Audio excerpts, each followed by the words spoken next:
Emil Guillermo. Emil Amok to you. Welcome to my takeout. My takes on all things considerable. Emil Amok's takeout. We're still living the pandemic lifestyle. Now, how are you today? On this hump day, they call it hump day. Does it feel like a hump? We're climbing. We're still ascending. Not quite over it. Welcome to the program, and this is where I give you my takes on all things considerable. Like I said, we look at the news as like an old-timey talk radio program, where you look at the news and you say, hey, this is going on. This is how I feel. This is what I think about this stuff. And we have the benefit, though. We have improved on the talk show. We do not take callers. I mean, that was it. You don't take callers. I mean, Rush Limbaugh was said to have improved the talk show in '89. He just did a solo talk show. He got rid of guests. He didn't have very many guests because that in the talk show game, that was the crutch. The crutch was, oh, you got to get a guest. Oh, no, we don't do guests. He took calls, and the calls, what would the callers say? They would say, ditto, Rush, ditto. Now we've eliminated guests, except on minor occasions or major occasions, we'd have a guest. And then we would, we not only eliminated guests, we eliminated the callers. So all you have is the host, not the necessarily obnoxious host, just the charming, affable, somewhat knowledgeable, broad, 3 miles wide, 2 inches deep, that kind of talk show. That's the kind of talk show this is. We're just rolling it out there. And I saw Albert Brooks defending his life, the documentary, and he said, I used to have this go on shortwave or something. I do this radio station thing. I was a DJ. I played records, and no one was listening. He said, and I just did it, and that was what I did. And that's the kind of approach that I take here. We're here live, 2 p.m. Pacific, and we talk about the news and the things that I think were important that are worth talking about. I mean, they released some hostages today. We got one American. One American was released, which is a good thing, but you got to think about this now. If Hamas, if they're terrorists and now we're negotiating for terrorists and we're playing this game, where is this leading? I'm just asking the questions. Are we leading to what? Ultimate peace? Are some right-wing Israelis are saying, hey, while we're in this ceasefire, Hamas is recalibrating their war effort and we're losing ground, and where's that getting us? And if you're on the side that says, look, we need a ceasefire to get humanitarian aid, okay, yes, we do, but what does this lead to? How many hostages remain? I think there's about 100 or so that remain, and we still haven't gotten to the men yet. And what price are they going to exact? And now we're in this different game. Instead of war, we have this high-stakes poker game with real pawns, real human pawns. And I don't know where it's going. But it's good that there's peace for now. I mean, there's a ceasefire, at least publicly. I mean, we don't know what's going on, amongst little militia groups in Israel. There could be fighting and things going off. But in terms of this, the big game is this hostage play. And I don't know where this leads. And I don't know what it means in terms of the kind of strategy, short-term, feel good, long-term, what? So this is the kind of thing that you can ignore. You should at least think about it, because this is the world we live in. But where it goes, I'm not sure. Oh, and my microphone. My microphone should be working. I'm having a problem with my mic.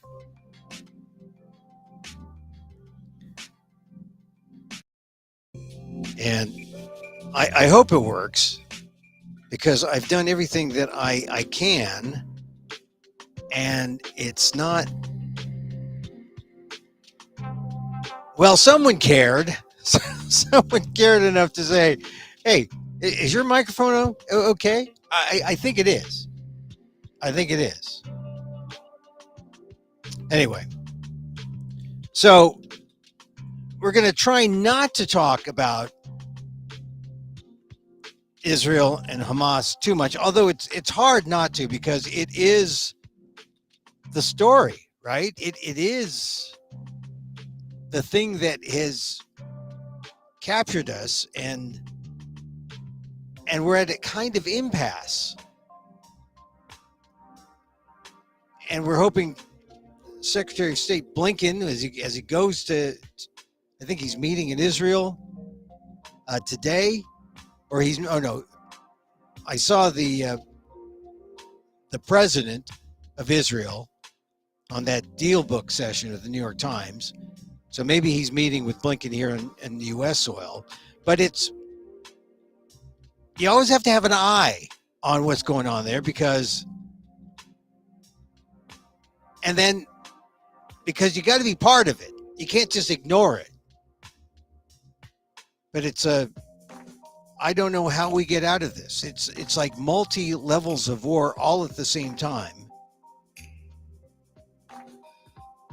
And now the hostage game has taken over, and it's far from over, but it seems that all the people that I talk to who call themselves, well, they're anywhere from liberal to moderate, they say, we need Hamas out. And the president of Israel was on this deal book session with the New York Times, saying how, the leaders of Hamas live very nice lives in Qatar, but they don't live. I mean, the ones who are in charge of the war, they live in the tunnels. But it seems that the goal, everyone across the spectrum that I talk to want Hamas eliminated. And that may be the way to get to peace, and new players representing the Palestinians and Israel forging a peace that we can live for another 50 years. Maybe. Anyway, I said I was going to talk about, and you suddenly just launch into this discussion about it because you just can't help it. Anyway, this was the most important thing I wanted to talk about, though. I saw Kamala Harris. I mentioned the deal book session in the New York Times. And it's just a thing that the Times does in the business section to bring business leaders and governmental leaders together. And they get the sources talking on the record, and they create news. Now, they had Kamala Harris on. They had the president of Israel on, Herzog. And he was answering questions, making the case for Israel. And then they had Kamala Harris get on. And a lot of people on the chat were really critical of Kamala Harris. Like she didn't really answer questions directly. A lot of people like to criticize Kamala Harris. But I just want to say once and for all that I am pro Kamala Harris. I know it's easy. It's even fashionable to dump on Kamala Harris, make fun of her. I look at her for what she is. She is the first Asian American, African American woman to hold the office of the vice presidency. She is the closest Asian Americans have ever gotten to the title Leader of the Free World, and I'm going to support her. But she said something today that I found kind of interesting. She was talking about immigration, and she was saying how it's strange how this is a national issue. This should be a number one priority, and yet they can't get bipartisan agreement to address this question. She says that, we've had all these Republicans from President Bush, John McCain, Lindsey Graham, and at some point there was an agreement that this immigration should be thought of as an issue that affects our country as a nation, and that this should be approached from a bipartisan perspective. And she says right now there is no will to do that, which is the unfortunate thing. And she said, so we have what we need to do in terms of a short-term approach and a long-term approach. And she said, and this is what made it kind of newsworthy to me, because I've never heard this term talked about. She said, we're working with partners in the private sector, CEOs, to work on the root causes. And here's the term. She said, irregular migration. I've never heard of the term irregular migration before. She says it's born out of the belief that fundamentally most people don't want to leave home. And when they do, it's for one of two reasons. Either they are fleeing from harm, they're in exile or seeking exile, so they're fleeing from harm, or they can't address their basic needs. Opportunity. That's why my father came here. And she said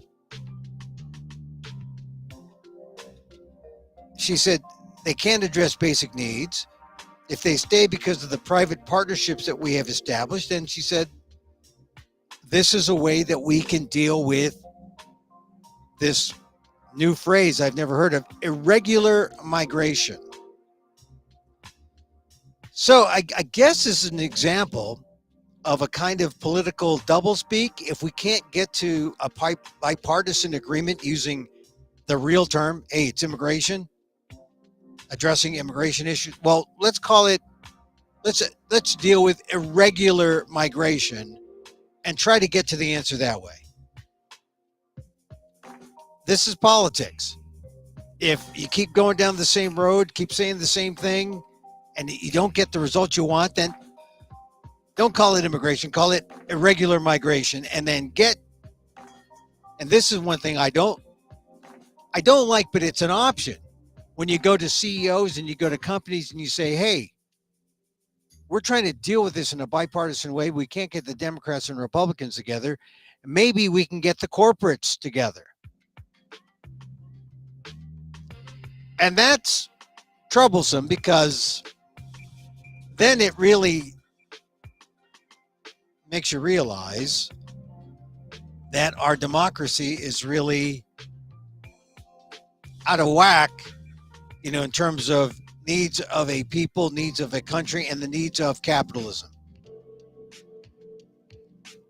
And that's a kind of system that, well, look, we're a capitalist system.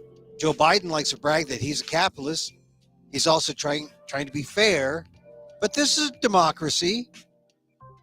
And it shouldn't just be free market that, we solve problems because we have businesses that will bail us out.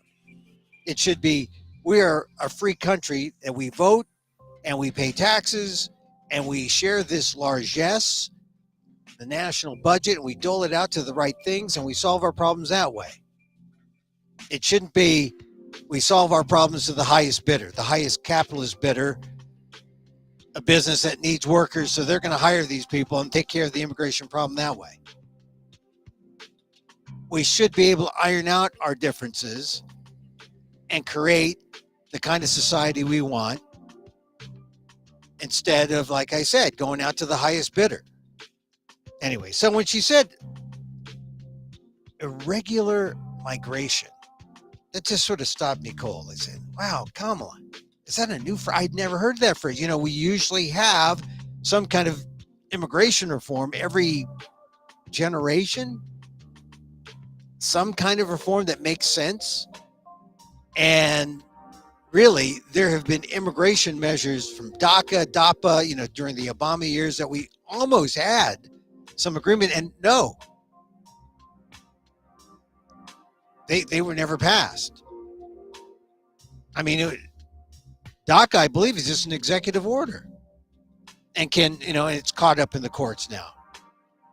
So we're due for some kind of mainstream, overall, comprehensive immigration reform. And every time we have Republicans and Democrats lined up, ready to go, something stalls it. And it's unfortunate. And so when I heard Kamala Harris today on that deal book session with the New York Times talking about irregular migration, I just figured, oh my God, here we go. We're creating these new political terms to deal with problems that we can't solve, that we don't have the political will to solve, but we'll call it something else, and maybe we can solve that problem. So the final question that they asked on this deal book session with Kamala Harris, they asked her, what did you find was the most surprising that, you know, in your job as vice president that you encountered in the time that you're there? What is the one thing that you think you actually didn't know?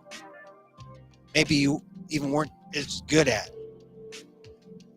And, you know, compared to actually how you think you might have figured it out. Well, it was like, tell me something that surprised you about being vice president. And what she said was, I thought this is somewhat related to the immigration issue. She said, I never thought it would be this bad in terms of politics. You know, when you're sitting in closed rooms, it's not a debate stage in our election.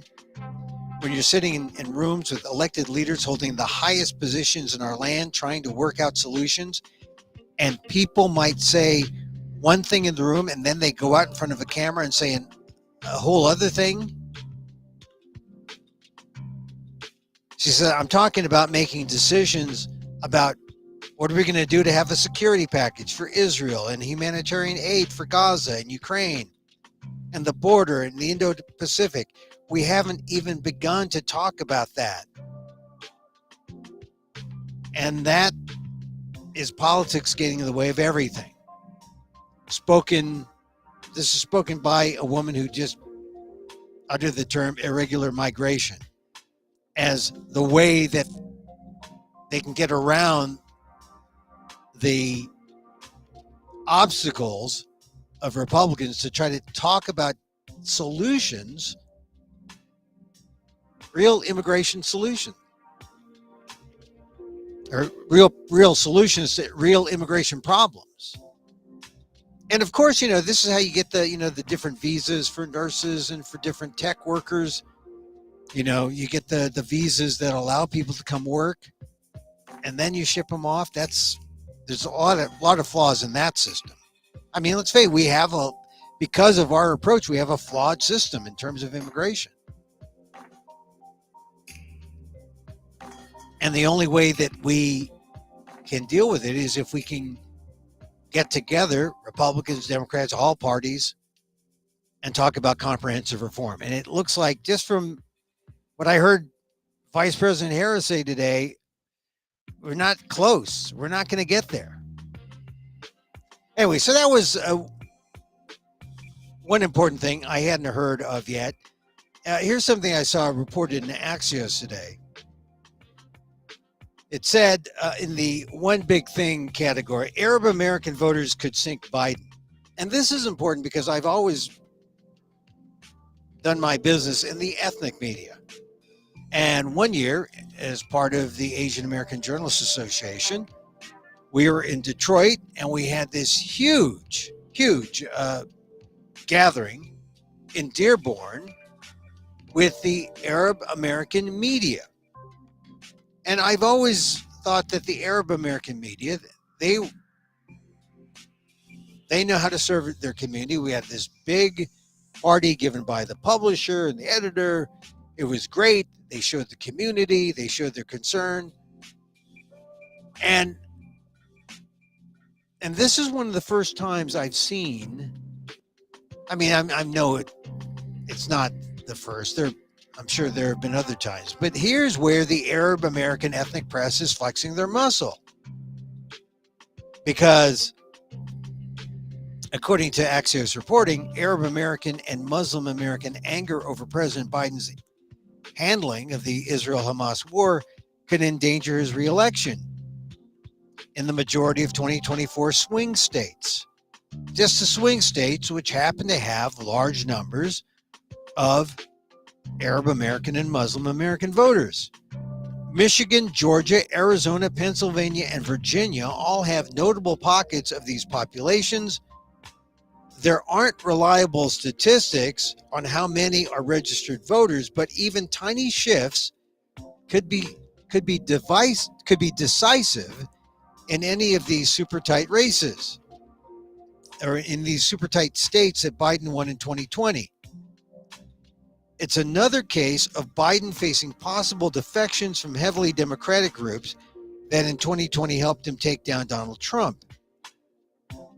So they mention the young voters, how Biden is seemingly losing young voters in swing states. The Arab American Institute estimates from its own polling that about 59% of Arab American voters supported Biden in 2020, but says its polling indicates that percentage has dropped dramatically in recent weeks. This is what Osama Siblani, the publisher of the Arab American News, said. Unless Biden turns into Jesus Christ and brings some Palestinians back from the dead, we're not supporting him.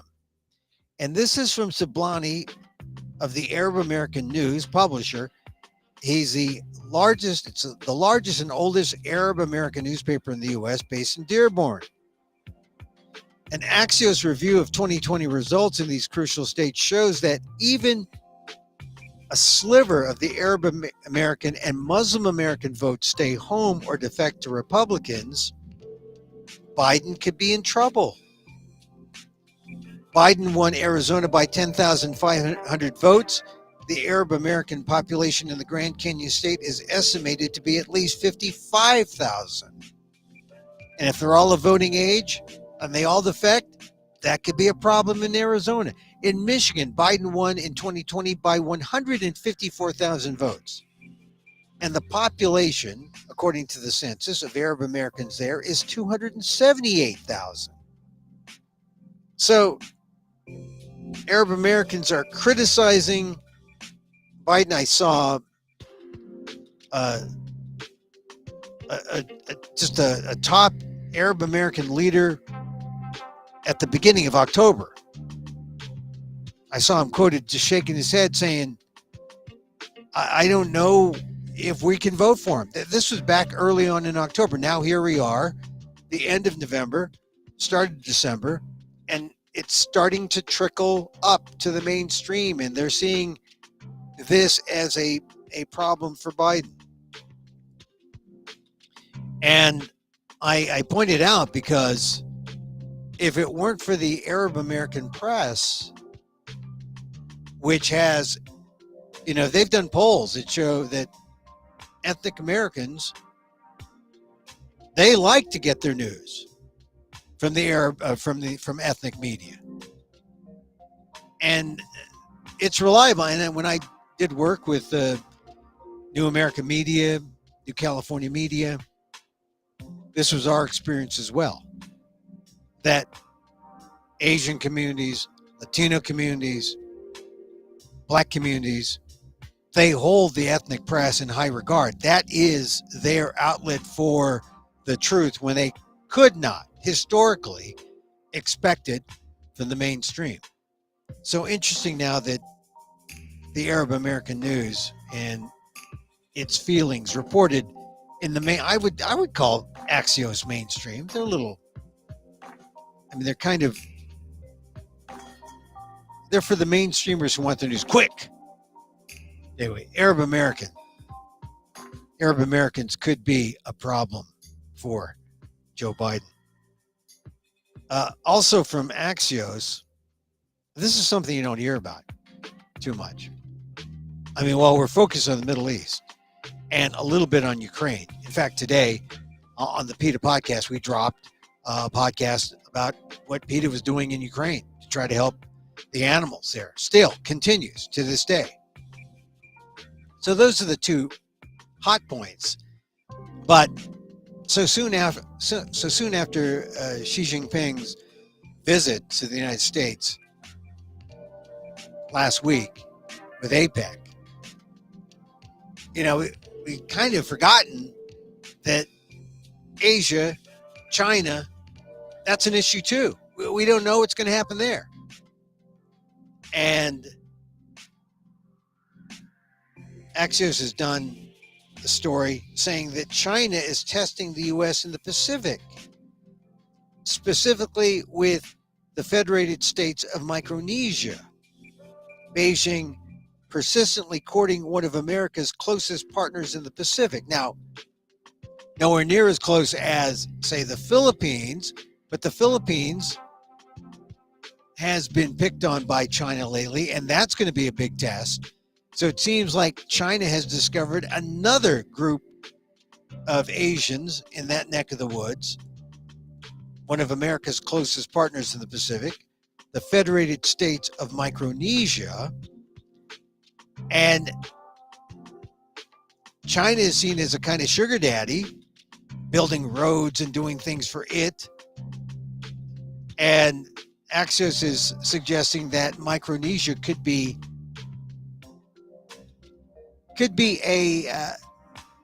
an Asian country that is in the middle of a superpower brawl, it calls it. And of course, it's all important because the U.S.-China competition over Taiwan, China pulling in new partners into its Pacific orbit. Beijing's focus on a country with deep ties to the U.S. comes as Washington urgently seeks to upgrade its military footprint in the region and remain the preeminent power. The U.S. controls Micronesia's vast expanse of ocean and funds much of the country's budget. Micronesians attend U.S.-built schools, use U.S. dollars, and serve in the U.S. military at a higher rate than any U.S. state. So, by going into Micronesia, China building roads, schools, government offices, by courting Micronesia's political elite,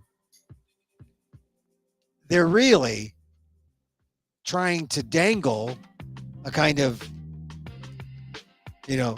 maybe you can serve two masters, Micronesia. I mean, what have the Americans done for you lately?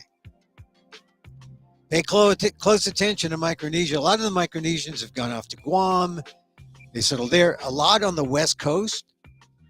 I was looking at some data. There's like 30,000 Micronesians, something like that, in America, I believe, or in American territories. But when, like in the Asian American community, when you say AAPI, well, PI includes the Micronesians. Say Micronesia, Emil. Where again is this Micronesia? So, just see. Let's get the Micronesian islands. It's the four main island groups in Micronesia: the Caroline Islands, which is the Federated States of Micronesia, subregion of Oceania. There's 2,000 small islands. That's like a quarter of the Philippines. It includes, let's see, what else? It includes Palau. I had some neighbors who were Palauan, and I thought they were Filipino. I mean, they're Polynesian, they're a mix, right? And so the Caroline Islands, which includes the Federated States of Micronesia and Palau, the Gilbert Islands, Kiribati, the Mariana Islands, Northern Mariana Islands, and Guam, and the Marshall Islands. So those are the four main island groups in Micronesia. And of course, one of the Micronesians in the news, or has been in the news, who is a co-conspirator with Donald Trump, Waltin Nauta, who is, because there's a lot of Filipinos also in Guam, he looks like a Filipino, but he's Guamanian with Micronesian roots. So Micronesia, and they come to America, and apparently there's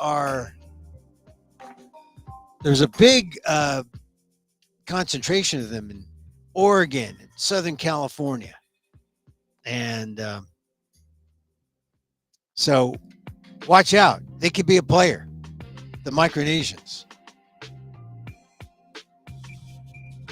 And they're being played to, at least in FSM, the Federated States of Micronesia. They're being played to by the Chinese.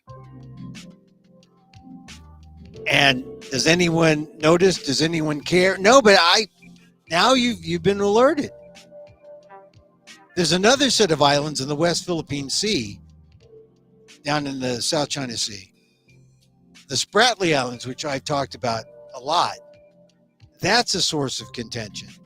And that's going to drag in the Philippines, an ally of the U.S.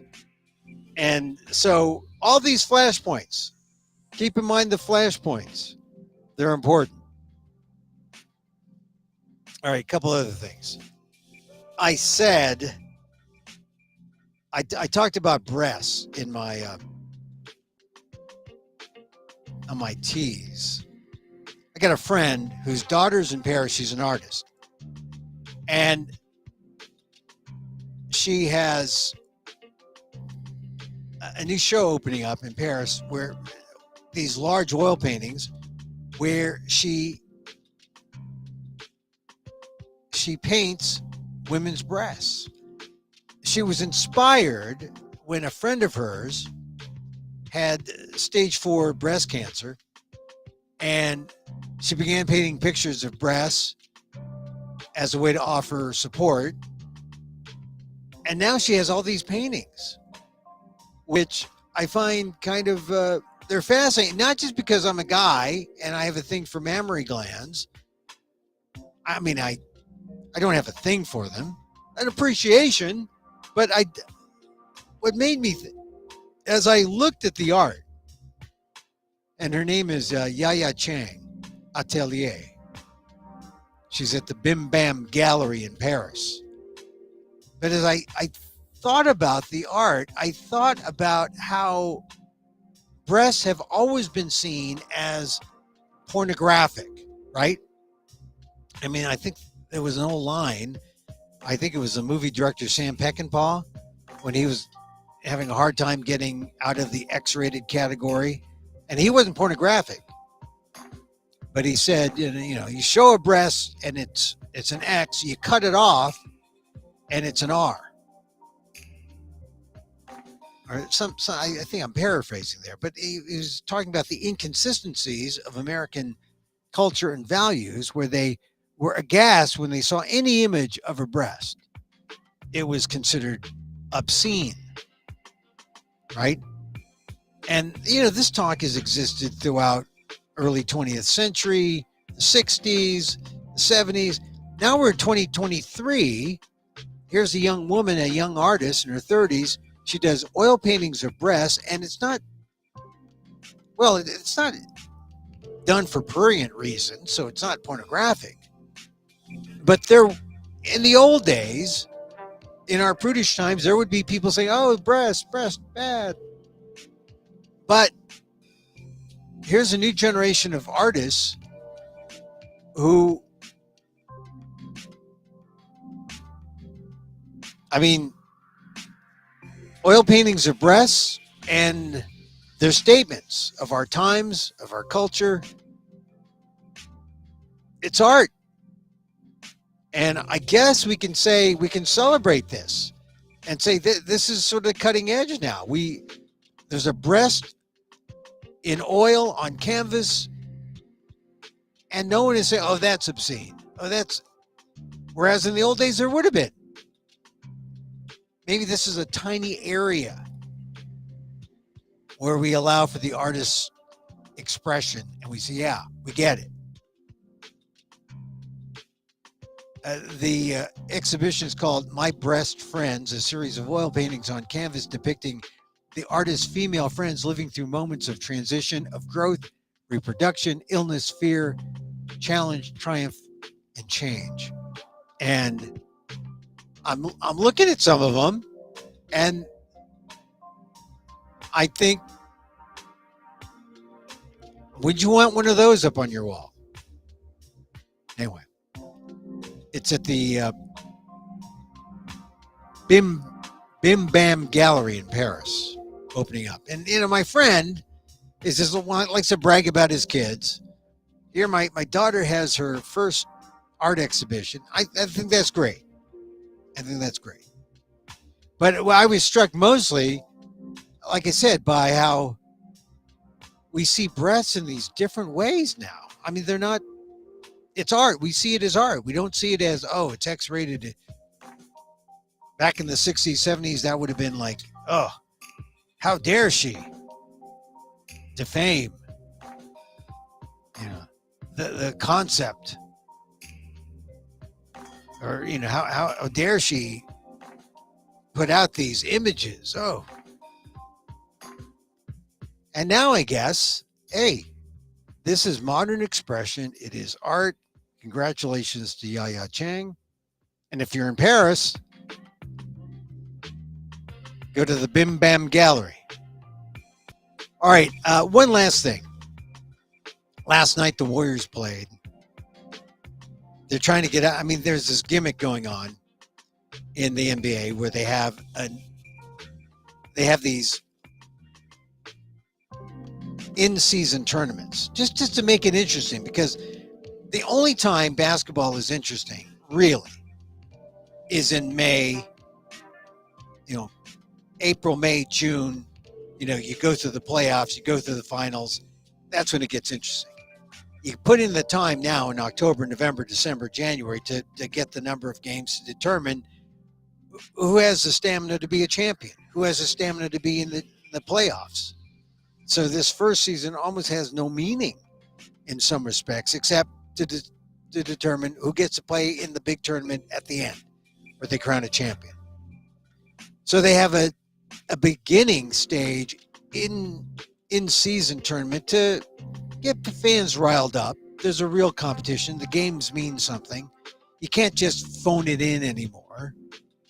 And so the Warriors had a shot to advance into the next round. They were playing the Sacramento Kings in Sacramento. And the Warriors, after the first half, were up by something like 20 points. I mean, they were blowing out the Kings. And I thought, oh, the Warriors have it in hand. They're going to win. But this is basketball, and anything happens, and the Warriors are old. And then I start watching in the third quarter, and the Warriors fall apart. They still have the lead, but they have to win by 12 points in order to advance, because it's a weird formulation. If you find yourself in ties, that they do a point differential to determine if you go on to the next stage. So the Warriors had to win by 12. It was crazy and kind of exciting, but it also exposed the Warriors, who were ahead by, like I said, something like 20 points at halftime. They lost the lead, and they regained it slightly, and they looked like, okay, we're not going to qualify for the next round because we're not going to win by 12. Let's just win the game. Then they lost the game on the final basket. And I caught myself, and I just realized, why am I wasting my time? watching millionaires play basketball. I mean, well, for the same reason we spend our time watching millionaires act in bad comedies and dramas. Well, hopefully they're not bad. But, I mean, these are athletes who are stars, who have a skill. We watch them for their talent. Okay, great. But we want them to perform like robots. We want them to perform like, the paper says your stats are like this. You should perform like that. You should perform like that all the time. Well, they're not robots. They're humans, which means they're more inconsistent than not. I mean, the fact that they're champions means that or have been champions, means that they have a certain level of consistency, but they're just humans, and and they're old. They don't have it anymore. And I keep thinking about the time, 2016, was it? 2017? That's just, 7 years ago? When they looked unbeatable, when they were so far ahead of the NBA that no one could touch them. And they go in, they win every game. It was almost like AAU ball, where you had a great traveling team and they would just win every game that they were in. They were undefeated. That's what it was like. And it was great. But I'm sure unless you're in the other team, and then all the other teams have caught up now. There's younger players. The Warriors have gotten old. And now they're no fun to watch because they can't be what they were. So I'm coming to grips with that, coming to grips with my own aging process. And I realize that, hey, I just got to let them go, let the Warriors go. I mean, I was really mad when Steve Kerr, who I don't think is coaching this team as well. Look, he's got his bona fides. He's the world-class coach, but Moses Moody hits like a ton of threes in a row in the fourth quarter, keeps the Warriors in the game, and you replace him with Andrew Wiggins. Wiggins, who was hot too, but how about keeping them both on the floor and taking out Klay Thompson? Because Klay Thompson you can tell every time the Warriors shot and they were short. They either were gassed, they didn't have enough of their legs. When you're short on your shot, it's because usually there's not enough spring in your step. You can't get the ball going over that extra couple centimeters to make it go into the hoop. I don't know. I just saw myself saying, we rely on Stephen Curry so much, and he almost hit that one last shot that would have won for the Warriors. Actually, if Kevon Looney had hit two of his free throws at the end, that would have won for the Warriors too. But his shot was short. His shot was short. His shot was short. So I just really, I'll come back in the playoffs if they make it. But I am ready to say, all right, maybe divorcing the Dubs is too much. Maybe I'm not going to divorce the Dubs. Maybe we'll just call it a trial separation. And I don't feel compelled to watch every game. I mean, there are other teams that I like. That guy, Shai Gilgeous-Alexander on the Thunder. The Thunder, good team. Great team.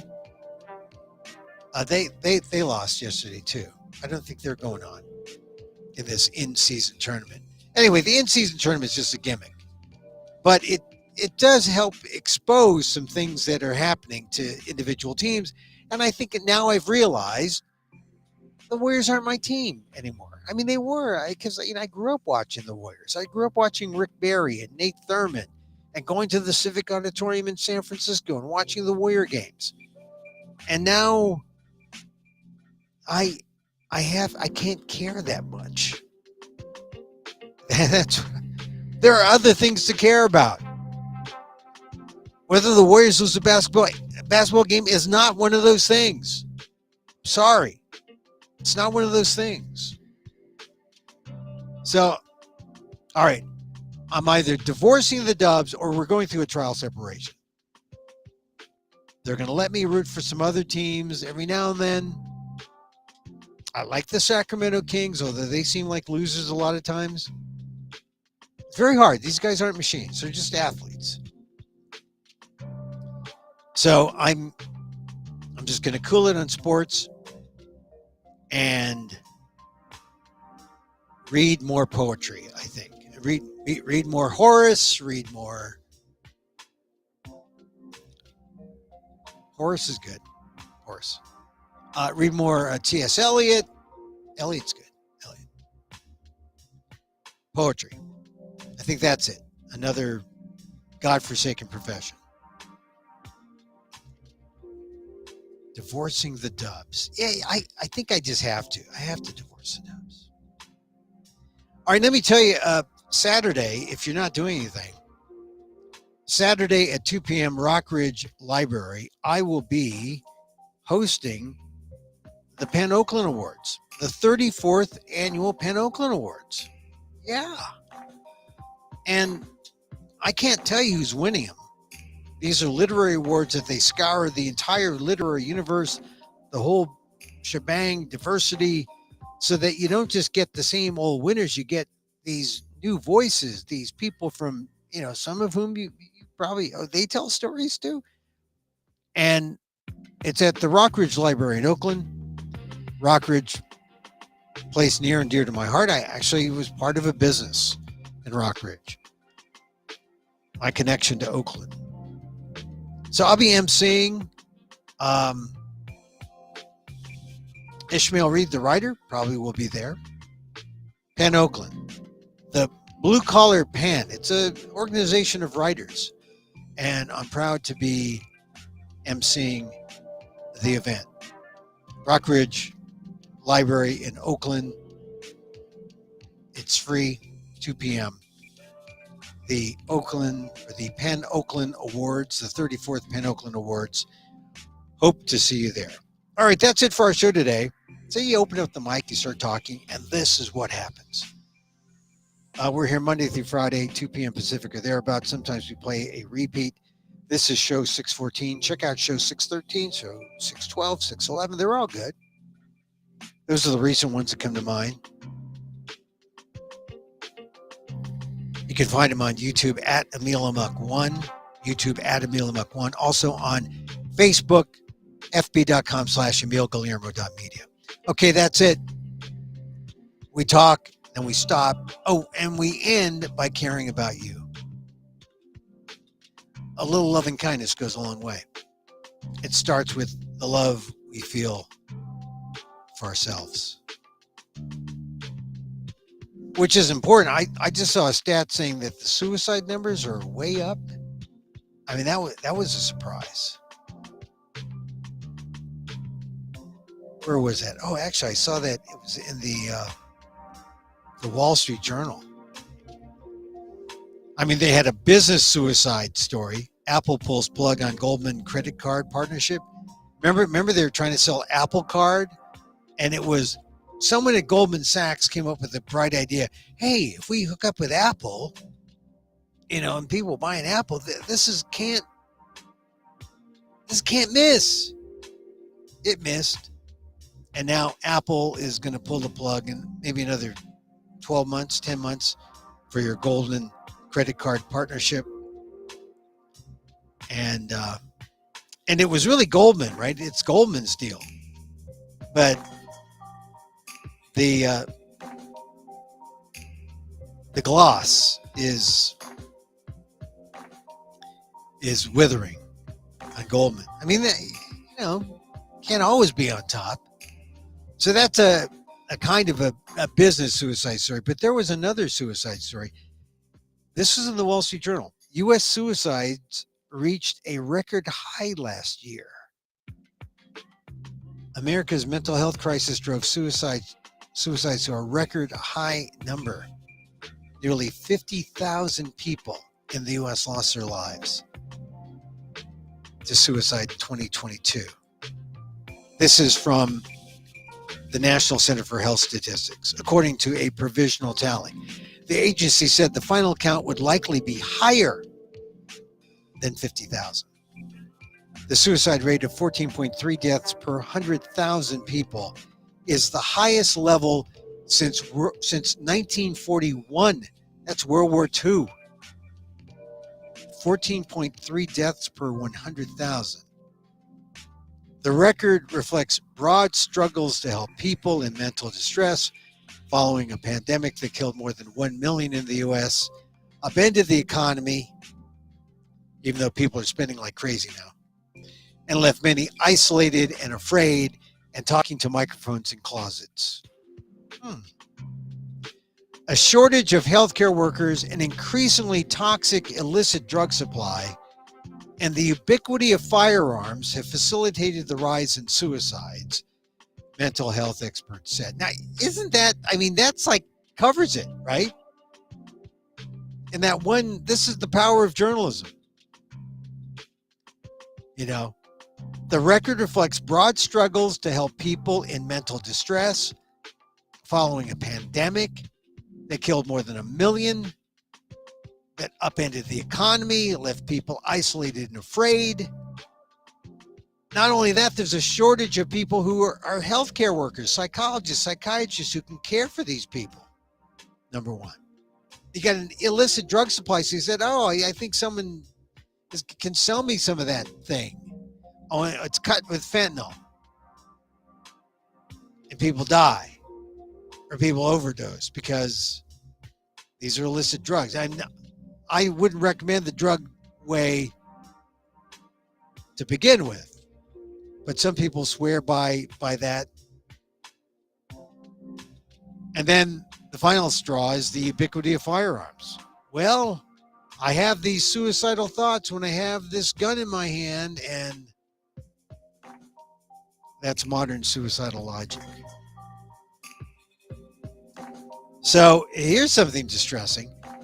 Men 75 and older had the highest suicide rate last year at nearly 44 per 100,000 people. That was double that for people 15 to 24. So don't feel bad for the young people. They're killing themselves at lesser rates than the old guys. The old guys, 44 per 100,000. Young people, they might think of killing themselves, but they want to see what the next Taylor Swift album is going to be. Now, they can hold out for that. According to the report, firearm-related suicides become more common with age as people experience declining health, the loss of loved ones, and social isolation. That is, unless you like social isolation. Some people, I'm thriving on it. While women have consistently been found to have suicidal thoughts more commonly, there you go again. It's that mind. Men are 4 times as likely to die by suicide. See, that's funny. Women have the suicidal thoughts, but they're too smart to kill themselves. Men, 4 times as likely to die by suicide. Or maybe the women just say, look, I can't do it. You kill me. You kill me, and we'll call it even. Maybe that's how the women do it. And of course, I always like the race component. Some groups remain at extreme risk. Suicide rates for American Indians and Alaska Natives are almost double the rates for other Americans. So that's no good. But if you heard my show on Native American Peoples Day, and if you consider what's happened in Native American peoples, you say, well, suicide,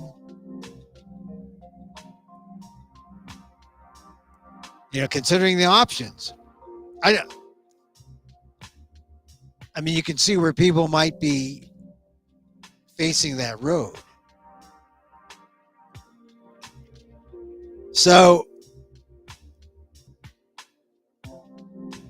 here was another aspect of the report.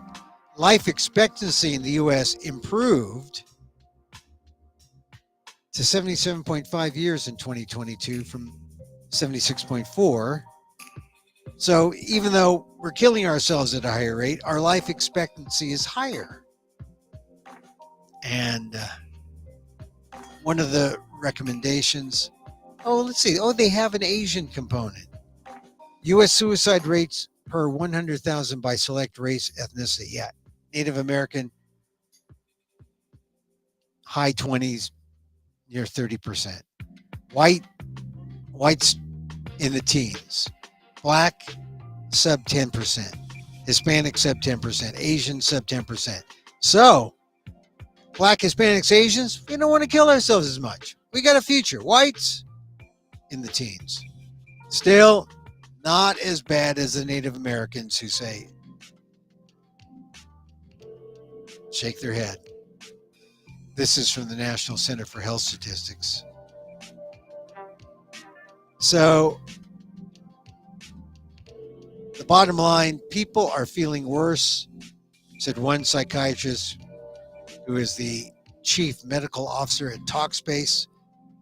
That's why people are using these services more. So if you're using Talkspace, if you're using services, one thing that's surprising is that people just need to talk. People just need to reach out. And the surprising thing is only a small number of people reach out. Only a small number of people are serviced by health professionals. It's really disgusting how small a number of people who need help don't get help. Either they can't get help, there's not enough help. But don't forget, you can reach the Suicide Crisis Lifeline, 988. You can dial or text 988 if you need help. And as my favorite comic, Maria Bamford, likes to say, look, call a pizza place. Just dial up somebody. Call the Frito-Lay hotline. If you can't get somebody. I mean, you should dial 988. But I'm saying, if you want to talk to anyone, there are people who can help you out. You're not alone. You are not alone. All right, one thing that bails me out is this idea of self-love. The meta form of meditation. And so, as I wish for me, I wish for you. May you be safe. May you be happy. May you be healthy. And may you live with ease. Emil Guillermo here. Until next time. Mahal Kita.